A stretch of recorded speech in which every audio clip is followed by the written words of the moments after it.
My family went around saying I was a failure. I kept quiet at my brother's engagement dinner. Then his fiancée turned to me and murmured, "Wait, you're that person." The entire room fell silent. Even my mother couldn't say a word. You know, sometimes I still get chills thinking about it. For years, my family dismissed me as a total failure, wasting my life on computer hobbies. But then, at my brother's engagement dinner, the woman negotiating to buy my multi-million-dollar tech company looked me dead in the eye and exposed my biggest secret to everyone at the table. The look on my parents' faces. Absolutely priceless. My brother. He was practically on the floor. What the hell happened next? Well, let me tell you. Growing up in Highland Park, this pristine suburb north of Chicago, it felt like living under a microscope. My dad, Richard Mitchell, wasn't just a surgeon, he was the surgeon. And my mom, Diana, she commanded courtrooms, a corporate attorney who seemed to never lose. Then there was Jason, my older brother, the perfect firstborn. He walked right into medicine, just like Dad, never a single misstep. Our home was beautiful, sure, but it felt more like a constant performance review. Dinner wasn't just about eating, it was about reporting achievements. Mom would always kick things off with, "So, what did everyone accomplish today?" Jason, of course, always had something mind-blowing: perfect test scores, science fair victories, volunteer hours at prestigious hospitals. When my turn came, my answers never quite measured up. I built a website for fun. I announced proudly at 15, genuinely thrilled I'd taught myself HTML and CSS over a weekend. "That's nice, honey," Mom would reply, with that particular smile that never quite reached her eyes. "But shouldn't you be focusing on your debate team? Colleges look for sustained commitments, not hobbies." Dad would just nod, already turning to ask Jason about his advanced biology project. The message was loud and clear: computers were toys. Real achievement happened in operating rooms and courtrooms. My bedroom became my sanctuary. There, I could dive into programming languages and tech forums without judgment. While Jason's walls were covered in framed academic awards, mine were plastered with printouts of code and sketches of app interfaces. I'd stay up until 2 a.m. learning Python and JavaScript, then drag myself through chemistry class the next day. Not that my parents noticed my exhaustion, unless it affected my grades, of course.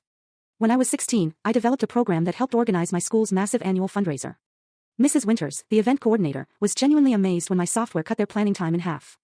"Your daughter has remarkable talent," she told my parents at a school function. "Oh, Olivia has many interests," Mom replied diplomatically, already steering the conversation. "But we're focusing on getting her law school prerequisites in order." Law school. I wasn't even planning to apply, but they'd already decided my future for me. My junior year brought a regional coding competition that was a real turning point. After months of preparation, I qualified for the finals with an inventory management system I'd built. The competition fell on the same Saturday as Jason's medical school acceptance celebration. "We're so sorry, sweetie," Mom said, not looking particularly sorry at all. "But your brother's worked his entire life for this. You understand, right?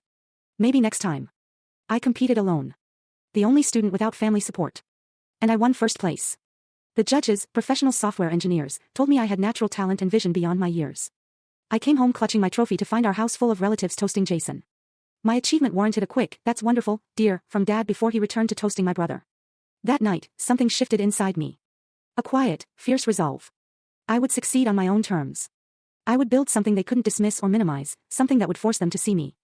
Senior year brought college applications and parental pressure to apply to Ivy League schools with strong pre-law programs.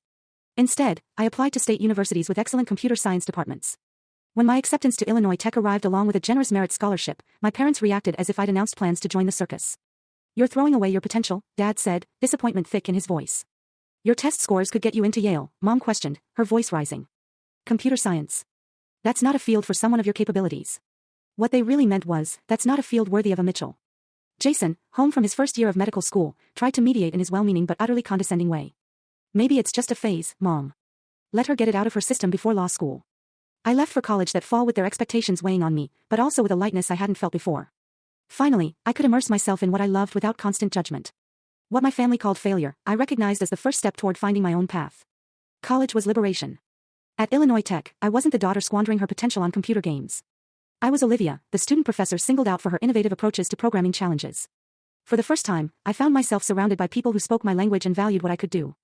During sophomore year, I met Emma Rodriguez in my advanced programming class. While most students struggled with the final project, Emma and I finished it in half the assigned time and added extra features just for fun. We started grabbing coffee after class, staying until the campus cafe closed, talking about technology and its untapped potential. "The healthcare system is broken," Emma said one night, her laptop open to an article about medical communication failures. Her mother had been misdiagnosed 3 times before finally receiving proper treatment for lupus. "Doctors can perform miracles, but they can't communicate with each other or their patients effectively." That conversation sparked something. Over the next week, we sketched ideas on napkins and whiteboards, envisioning a platform that would revolutionize how medical information flowed between providers and patients. By semester's end, we had the skeleton of what would eventually become Next Tech. Summer break meant returning home where absolutely nothing had changed. At family gatherings, the first question relatives asked Jason was about his medical residency. The first question they asked me was when I was switching to a real major. I started giving vague answers about studying technology that allowed conversations to move on quickly. Computer stuff is getting popular, my uncle would say with a dismissive wave. I'm sure you can find some entry-level job when you graduate. Maybe IT support. What they didn't know. Emma and I were spending every free moment building our prototype. We worked from her parents' garage in Chicago, a space they generously cleared for us. Her family brought us sandwiches and actually asked questions about our progress. The contrast with my own family couldn't have been starker. By junior year, we had a working beta version. We entered entrepreneurship competitions, winning enough prize money to file patents and incorporate our business. A professor connected us with Dr. Harriet Chin, a frustrated hospital administrator who became our first advisor and, eventually, our first paying client. This could transform patient outcomes, Dr. Chin told us after seeing our demo. How soon can we implement a pilot program? Meanwhile, at Thanksgiving dinner my senior year, my father cornered me by the dessert table. Diana and I have been talking, he said, using my mother's name in that way that signaled a united parental front. We're concerned about your job prospects. Jason can help you get an administrative position at his hospital. Something stable while you figure things out. I took a deep breath. Actually, I'm working on starting a business. His laugh wasn't cruel, just utterly incredulous. A business? Olivia, be serious. You need experience before you can think about entrepreneurship. Get a real job first. That was it. The last time I tried to share my professional life with my family. It hurt too much to have something I poured my heart into treated as a childish fantasy. Emma and I graduated and moved into a tiny apartment in Chicago's South Loop. We lived on ramen and coffee, coding until our eyes burned, taking side gigs building websites to pay rent.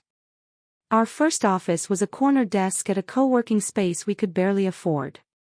Slowly, Nextech gained traction. A small angel investment from one of our competition judges allowed us to hire our first employee, a brilliant developer named Tyler.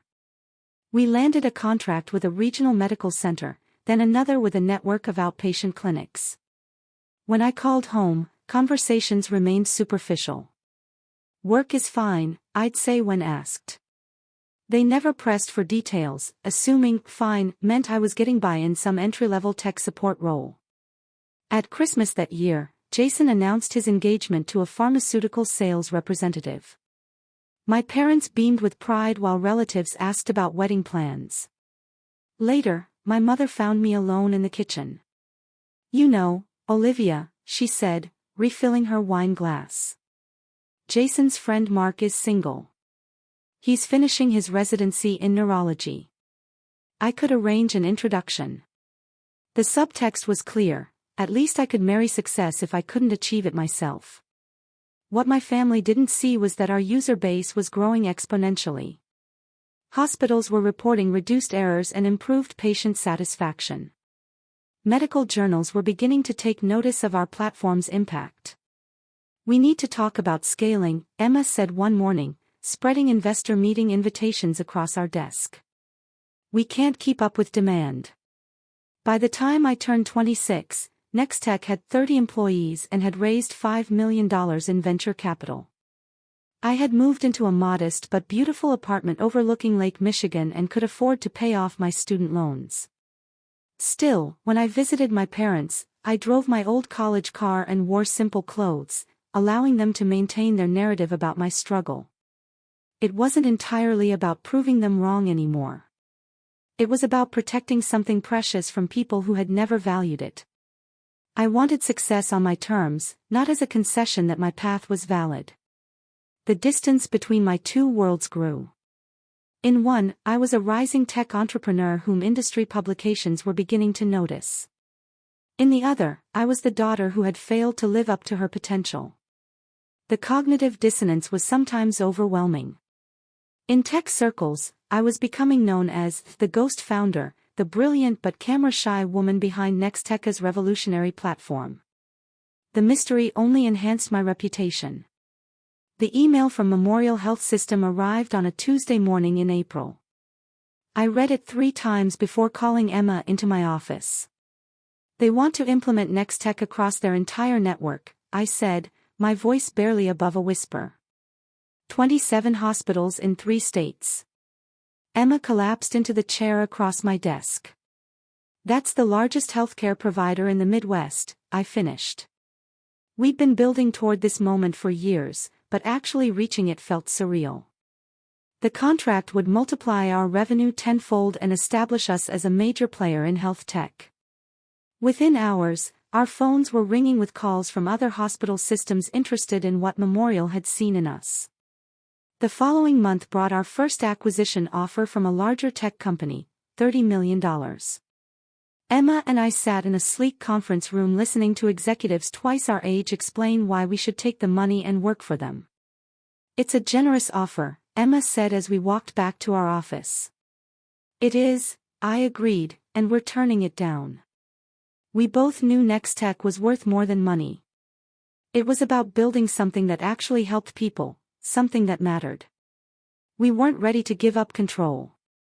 2 weeks later, venture capital firm Sierra Partners offered $30 million for a minority stake, valuing our company at over $100 million. This time, we accepted. The investment would allow us to expand without losing our vision. When the press release went out, I requested that only my first name be used. Olivia, co-founder and CEO, the articles read, usually with Emma's photo beside a silhouette with my name. It wasn't about hiding, exactly. It was about controlling my narrative. Don't you want recognition? Emma asked after an industry conference where I deliberately kept a low profile. You've earned it. I do, I admitted. Just not yet, and not from strangers. What I couldn't articulate even to Emma was my complicated relationship with validation. I wanted my family to see me, truly see me, but I wasn't sure I could handle them taking credit for my success or minimizing it once it became undeniable. I needed this to be mine completely before I shared it. Besides, there was something powerful about building an empire in silence. The profile in TechWorld magazine came next. They wanted photos of both founders, but I negotiated, just Emma's clear image and me photographed from behind, looking out over our growing office. The article praised our innovation and leadership without delving into my background, just how I wanted it. At 28, I was a multimillionaire on paper. I bought a stylish condo in downtown Chicago, but kept it minimal and unassuming.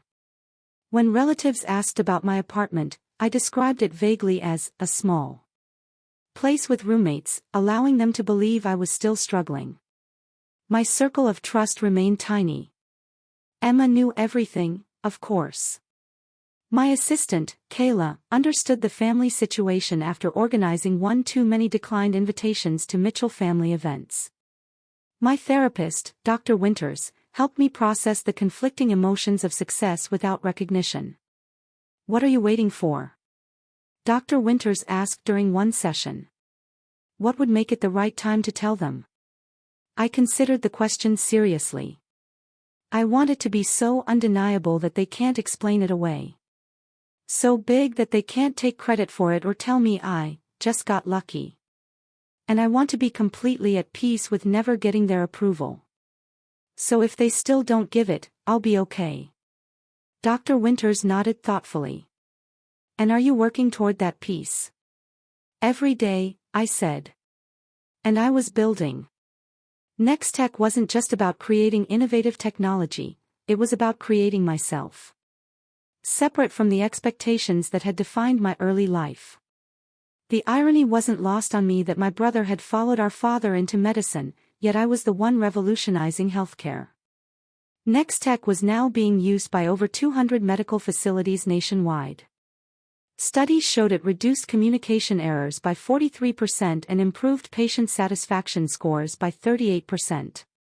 Every few months, usually after some family gathering where I'd been subtly pitted against Jason, I would pull up our company valuation and user statistics. Not from vanity, but as a reminder that external validation wasn't the measure of worth.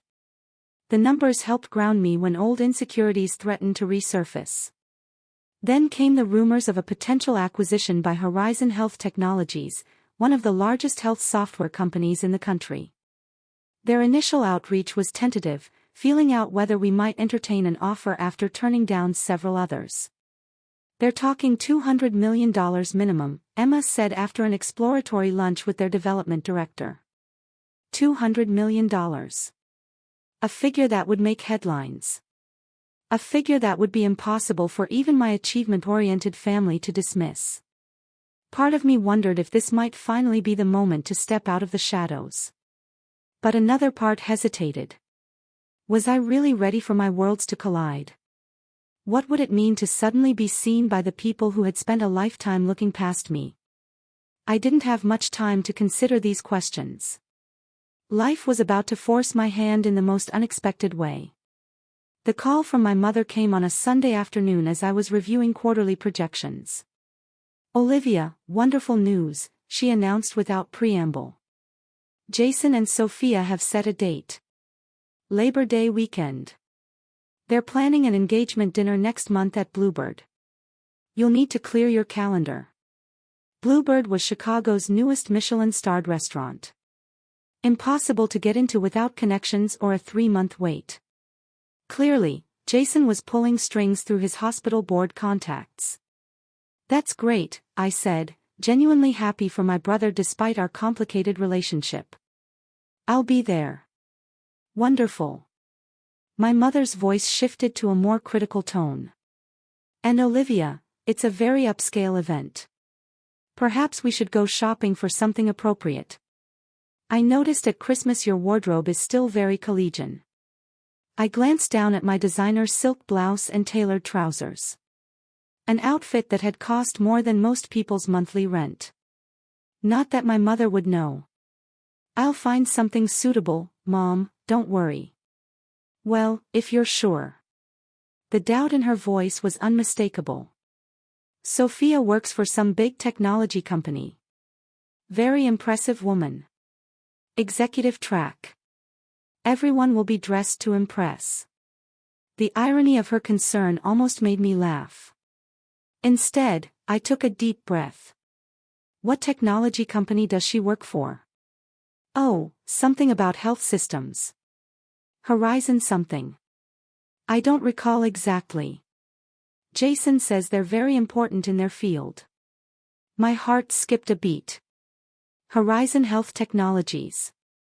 The company currently negotiating to acquire Nextech for hundreds of millions of dollars. This couldn't be a coincidence. "Mom, do you know Sophia's last name?" I asked, trying to keep my voice casual. "Winters. Sophia Winters." "Why do you ask?" "Sophia Winters."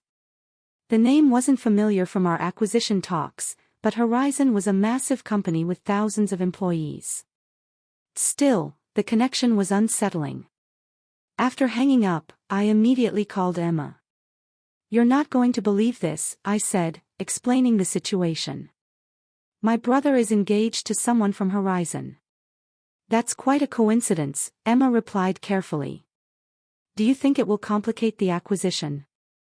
"I don't know, but I need to find out who she is before that dinner." A quick LinkedIn search revealed that Sophia Winters was Horizon's Director of Strategic Acquisitions. She would absolutely be involved in the Nextech deal, probably leading it. And in a few weeks, we would be sitting across from each other at my brother's engagement dinner, where everyone believed I was an underemployed tech support worker. The universe had a twisted sense of humor. The pressure from my family intensified as the dinner approached. My mother called twice more about my attire. My father left a voicemail reminding me to bring something impressive about my career to discuss with Sophia's parents, who were very accomplished people. A week before the dinner, I received the most painful call yet. "Olivia, I need to discuss something delicate," my mother began. Her lawyer voice, never a good sign. Your father and I were talking with the Winters last night.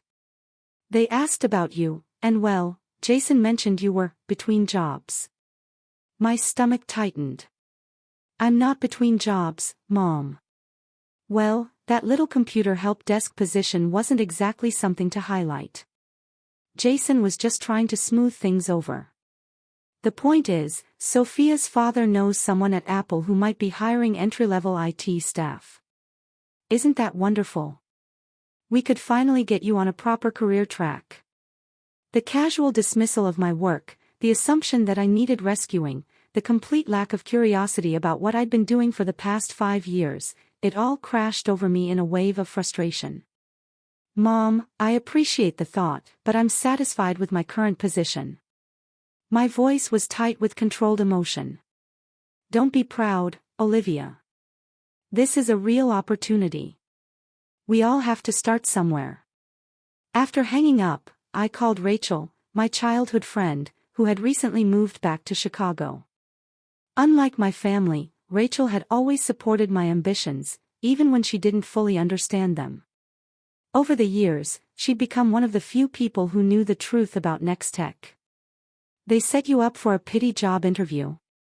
Rachel's indignation on my behalf was exactly what I needed. While you're in the middle of a $200 million acquisition deal. That's rich, even for your parents. The worst part is the woman my brother is marrying is literally the person negotiating to buy my company, I said, laughing at the absurdity. And no one in my family has any idea. So, what are you going to do at this dinner? She asked, a mischievous glint in her voice. Show up in jeans and a hoodie like they expect, or arrive in full CEO mode and watch their jaws drop? I considered the question seriously. Neither. I'm just going to be myself. No pretense, no big revelation, no games. Just dignity. Rachel raised her eyebrows. That's very mature of you. 5 years of therapy will do that, I replied with a small smile. Besides, I'm done trying to prove anything to them.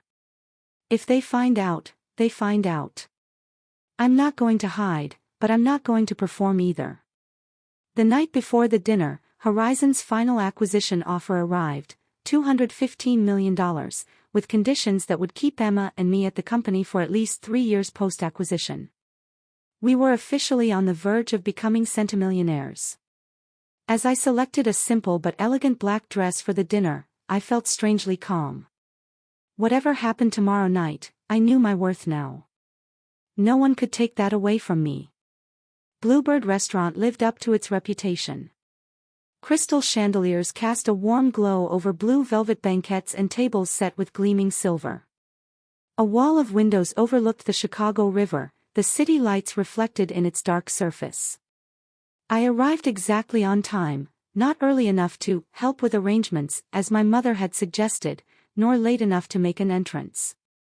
Just punctual and dignified, like the businesswoman I was. The hostess led me to a private dining room where my family had already gathered. My father stood by the bar in animated conversation with an older man I assumed was Mr. Winters. My mother fussed with place cards at the long table, rearranging them for optimal social engineering. Jason spotted me first. Liv, you made it. He crossed the room and embraced me with the easy confidence of someone who has never questioned his place in the world. Come meet Sophia. She stood by the window, tall and elegant in a burgundy dress, her dark hair swept into a sophisticated updo. I recognized her immediately from Horizon's executive page, though I'd never seen her in person during our negotiations, which had been handled through intermediaries until this final stage. Sophia, this is my sister, Olivia, Jason said with the slightly apologetic tone he always used when introducing me to his accomplished friends. It's so nice to finally meet you, Sophia said warmly, extending her hand. Jason talks about you all the time. I wondered what exactly he said, but smiled and shook her hand. Congratulations on your engagement. I'm happy for you both. My mother appeared at my elbow. Olivia, I see you found something to wear. That's nice. The pause spoke volumes. We've put you next to Cousin Margaret. You always got along with her. They'd seated me far from the important guests. Dinner began with champagne and toasts. My father spoke first, raising his glass to Jason and Sophia. To my son who has made us proud every day of his life, he said, his voice thick with emotion, and to Sophia, a brilliant, accomplished woman worthy of him. We couldn't ask for a better addition to our family. My mother's toast followed, a carefully crafted speech that highlighted Jason's achievements from his first science fair victory to his recent promotion to chief resident. She concluded with, "And now he's found a partner equally dedicated to excellence." To Jason and Sophia. As glasses clinked, I noticed Sophia looking at me with a slight furrow in her brow, as if trying to place me in some context beyond Jason's underachieving sister. The first course arrived, and conversation flowed around me. Cousin Margaret asked about my job situation with the delicate approach of someone inquiring about a terminal illness. "I'm in health technology," I said simply. "Database management." Not untrue, just dramatically understated. "Oh, that's nice," she replied with the same inflection my mother had used earlier. "Is there room for advancement in that field?" Before I could answer, my uncle leaned across the table. "Olivia, Jason tells us you might have a lead on a position at Apple. That would be quite a step up for you." I took a slow sip of water. "I'm actually quite satisfied with my current work." My father overheard and joined in. "Olivia, there's no shame in accepting help to get your foot in the door somewhere respectable. We all want to see you succeed." From across the table, I noticed Sophia staring at me more intently now. Recognition was dawning in her eyes. "Olivia," she said during a lull in conversation, her voice cutting through the ambient noise. "Forgive me, but is your last name Mitchell?" The table fell quiet. Jason looked confused. "Of course it is. She's my sister." Sophia's eyes widened. "You're Olivia Mitchell from Nextech." And there it was. The moment I both dreaded and secretly anticipated for years. "Yes," I said simply. Sophia set down her fork with a small clink against fine china. "Wait. You're the founder. The CEO, Olivia Mitchell. The one," she stopped herself, suddenly aware of the public setting. Jason laughed nervously. "Sophia, I think you're confusing Olivia with someone else. My sister works in tech support or something." "No," Sophia said slowly, looking directly at me. "Your sister is the founder and CEO of Nextech, the healthcare communication platform that's revolutionizing patient care across the country. The company my firm is currently in final negotiations to acquire for over $200 million. The silence that followed was absolute. My father froze with his wine glass halfway to his lips. My mother's hand fluttered to her pearl necklace. Jason's mouth literally hung open. "Is this true?" My father finally managed. I met his gaze steadily. "Yes. Emma Rodriguez and I founded Nextech 6 years ago. We currently employ over 70 people and serve more than 300 healthcare facilities nationwide.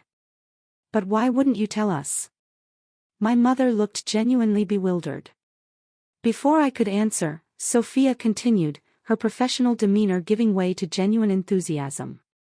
"Your platform reduced medication errors at Boston General by 62% in the first year. The interface design revolutionized how doctors access patient information. We've been trying to develop something similar for years, but your solution is light years ahead. It's why we're willing to pay such a premium to acquire you." My family stared at me as if seeing a stranger. In many ways, they were. $200 million. My father's voice was faint. Sophia nodded. "The acquisition is set to close next week, pending final approval." She turned to me with a slightly embarrassed smile. "I had no idea you were Jason's sister." Your company profile just shows Olivia with no photo, and our teams have been handling the negotiations. I prefer to maintain a low profile, I said. The understatement of the century. The rest of the dinner passed in a blur of shocked questions and awkward revelations. Relatives who had subtly pitted me against Jason an hour before now asked for investment advice. My mother mentioned 3 times that she always knew I had a special talent with computers. My father claimed he'd told colleagues about his daughter, the tech entrepreneur, for years. Jason alone remained relatively quiet, processing the fact that his struggling little sister was about to sell her company for a sum that dwarfed his entire expected lifetime earnings as a physician. Through it all, I maintained my composure, answering questions politely, but without the desperate desire for approval that had defined so much of my earlier life. The validation I'd once craved now felt hollow in the face of their sudden, opportunistic pride. As the evening wound down, Sophia pulled me aside. "I'm sorry if I created an awkward situation. I was just so surprised." I smiled genuinely. "Don't apologize. It's been a long time coming. For what it's worth," she added, "your reputation in the industry is extraordinary. People call you the ghost genius. Now I understand why you kept such a low profile." As we said our goodbyes, my mother clutched my arm. "We need to talk soon, Olivia. Properly talk about everything." I nodded, knowing the conversation was inevitable, but no longer fearing it. "We will." Walking to my car, I felt lighter somehow. The secret I'd carried for years was finally in the open. Whatever came next, I would face it on my own terms, secure in the knowledge of what I had built. The first text arrived before I even got home from the dinner. "My mother, we need to talk. Brunch tomorrow. The Drake Hotel at 11 o'clock. By morning, my phone was flooded. Relatives suddenly remembered they had always supported my computer interests. Cousins who hadn't spoken to me in years asked about investment opportunities. Jason sent 3 separate messages, each more confused than the last, culminating in a simple, "Why didn't you tell me?" I replied only to my parents, agreeing to brunch. Some conversations needed to happen in person. The Drake's dining room was elegant and discreet, perfect for the difficult conversation ahead. My parents were already seated when I arrived, both dressed impeccably, as if for an important business meeting rather than family brunch. "Olivia," my father stood awkwardly, oscillating between his usual perfunctory greeting and something more befitting a daughter he just discovered was wildly successful. He settled on an uncomfortable hug. "You look well." My mother was less restrained. "Darling, we have so much to discuss. I've been reading all about Next Tech this morning. The innovation awards, the funding rounds, the user growth statistics. Why would you keep all this from us? We're your family." I took a deep breath. "I think you know why." "I certainly don't," my father replied, his tone defensive. "We've always supported your pursuits." The waiter arrived with coffee, giving me a moment to compose my thoughts. Once he left, I looked directly at my parents. "You never took my interest in technology seriously. Every time I tried to share my work with you, it was dismissed as a hobby, something to get out of my system before finding a real career. After a while, it was easier to stop trying." "That's not fair," my mother protested. "We just wanted what was best for you. The technology field seemed so uncertain. What you wanted was for me to follow a path you understood and approved of," I corrected gently. "When I chose differently, you treated it as failure." My father leaned forward. "We always knew you had potential, Olivia. We were just pushing you to excel." "No," I said firmly. "You were pushing me to conform. There's a difference." "Well, clearly it worked out," he countered. "Look at what you've accomplished. Perhaps our pushing helped motivate you." It was the exact response I'd feared and expected. taking credit for success they'd played no role in, rewriting history to cast themselves as supportive mentors rather than dismissive critics. Dad, do you remember telling me to get a real job at Thanksgiving 5 years ago? Or suggesting I take an administrative position at Jason's hospital because my own work wasn't viable? I paused, letting that sink in. Mom, do you remember arranging a pity job interview for me just last week? My mother had the grace to look embarrassed. We were concerned about you. You never shared any details about your work. How were we supposed to know? You could have asked. Really asked, with genuine interest, not just waiting for an answer that confirmed what you already believed about me. The conversation continued through Eggs Benedict and mimosas. Painful, but necessary. My mother vacillated between defensiveness and attempts at reconciliation. My father, true to form, tried to maintain his authority by suggesting he'd always seen my hidden potential. Your brother always spoke highly of your intelligence, my mother offered, as if Jason's approval legitimized me retroactively. I know you both love me, I said finally. But love without respect or understanding isn't enough. I needed you to see me for who I actually was, not who you wanted me to be. We parted with tentative plans to have dinner the following week, a first step toward whatever our relationship might become. It wasn't the cathartic resolution of a movie scene, but real healing rarely is. Jason appeared at my apartment that evening, unannounced. I brought wine, he said awkwardly, holding up an expensive bottle of Cabernet. Figured we might need it. I let him in, somewhat surprised by his initiative. My sleek penthouse with its floor-to-ceiling windows and minimalist design was a far cry from the struggling existence he'd imagined for me. Nice place, he said, looking around. Really nice. Thanks. We settled in my living room, glasses of wine in hand, the Chicago skyline glittering beyond the windows. So, he began. I've been an ass. The blunt admission startled a laugh out of me. Not entirely. No, I have. I bought into this whole narrative about you struggling or being lost or whatever. I never really asked you about your work, like actually asked. No, you didn't. He swirled his wine thoughtfully. I think I liked being the successful one, the one who made Mom and Dad proud. It was comfortable. His honesty disarmed me. I'd expected excuses or the same revisionist history our parents had attempted. For what it's worth, he continued, I'm sorry. And I'm really impressed by what you've built. Sophia hasn't stopped talking about your platform. Apparently, you're some kind of genius. I just built something I believed in, I said. Something that actually helps people, like what I try to do as a doctor. He nodded. Just on a much larger scale, apparently. We talked for hours, really talked, perhaps for the first time as adults. He asked genuine questions about Next Tech, about the challenges of building a company from nothing. I asked about his medical work and found myself actually interested in his answers when they weren't presented as evidence of his superiority. As he was leaving, he paused at the door. Sophia really likes you, you know.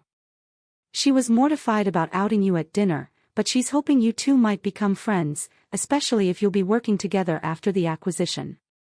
I'd like that, I said, surprised to find I meant it. Over the next few weeks, as the acquisition moved toward completion, my family relationships entered unfamiliar territory. My parents oscillated between genuine attempts to understand my work and reflexive behaviors born from decades of seeing me through a particular lens. There were uncomfortable lunches where my father tried to give me business advice and awkward phone calls where my mother asked if I was eating properly despite my busy CEO schedule. But there were also moments of genuine connection. My father asked to see Nextech's platform and listened attentively as I explained its features.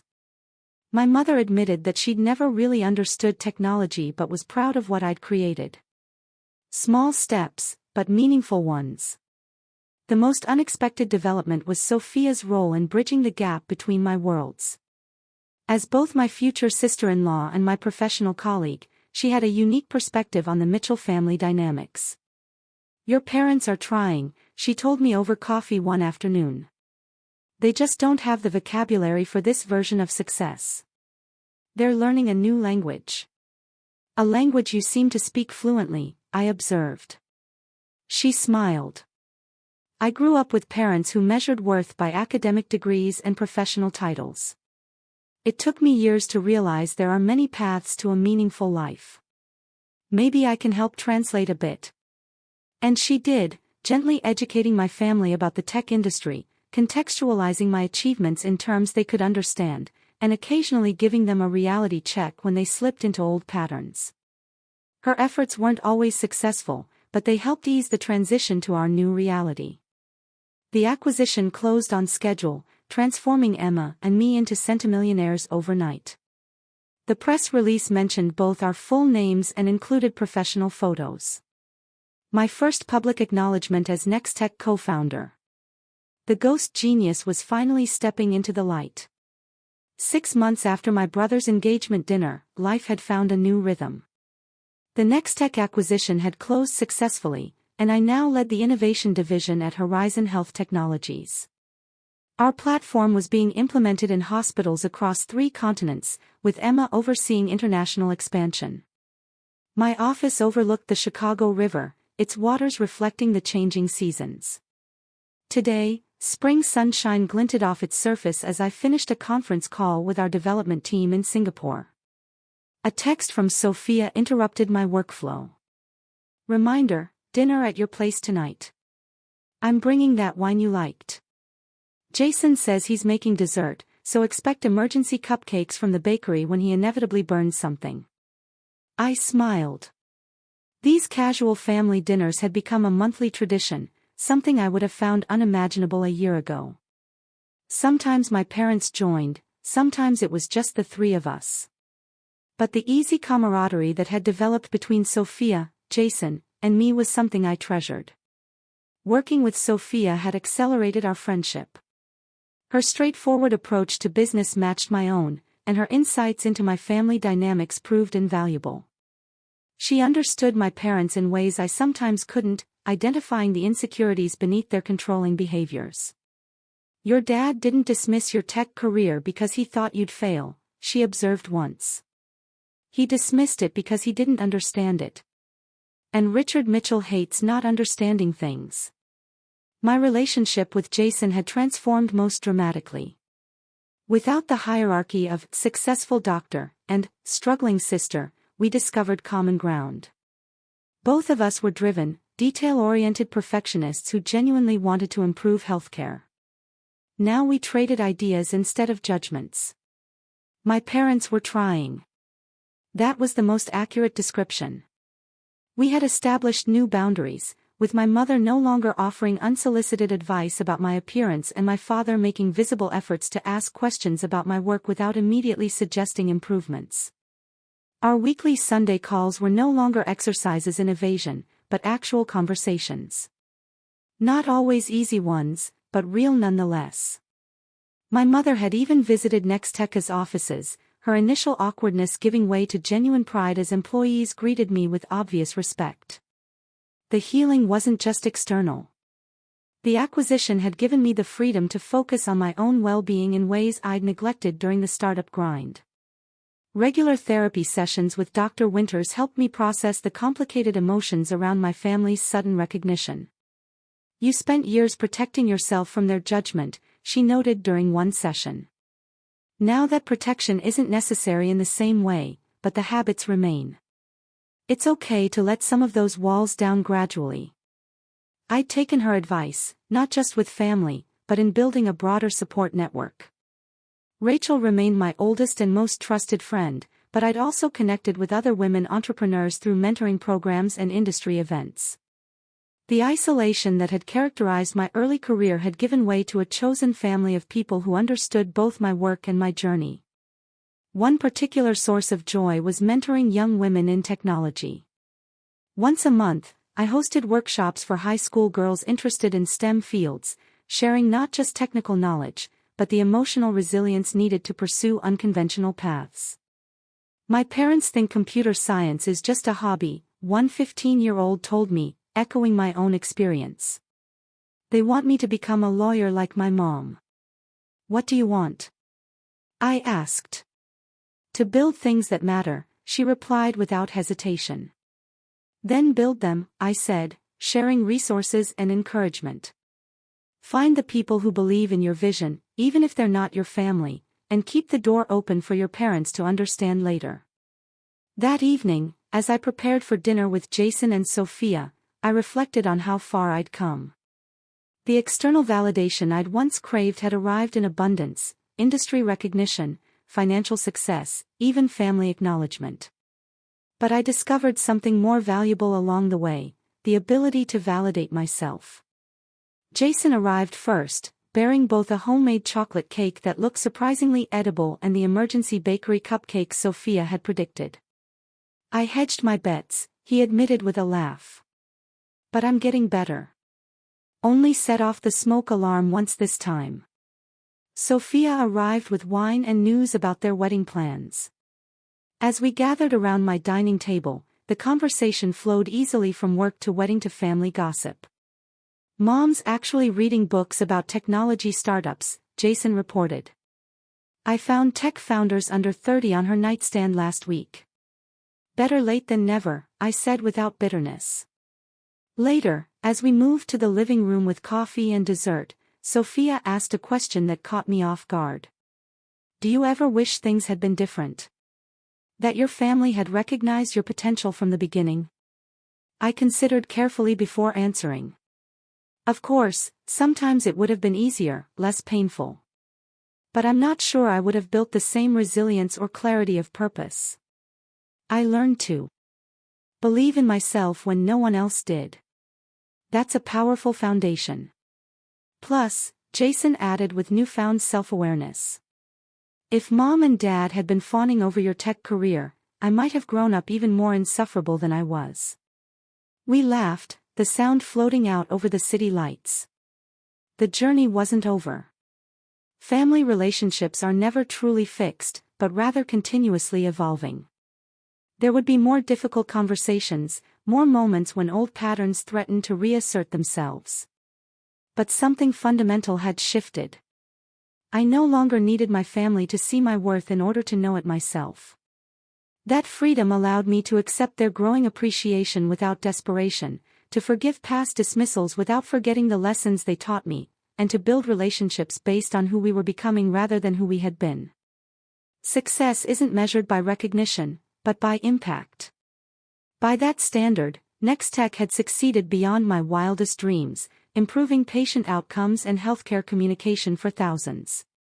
And I had succeeded in creating a life authentic to my values and vision, regardless of who approved. As for family, the one we're born into and the one we choose, perhaps the greatest lesson was that relationships can transform when we bring our whole authentic selves to them.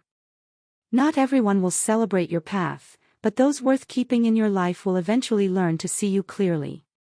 The path forward wasn't perfectly clear, but I was walking it on my own terms, creating success by my own definition. And that, more than any acquisition deal or family validation, was the real achievement. So, tell me, have you ever had to stand up for your own path against the expectations of your family? What would you have done in my place? I'd really love to hear your thoughts in the comments below.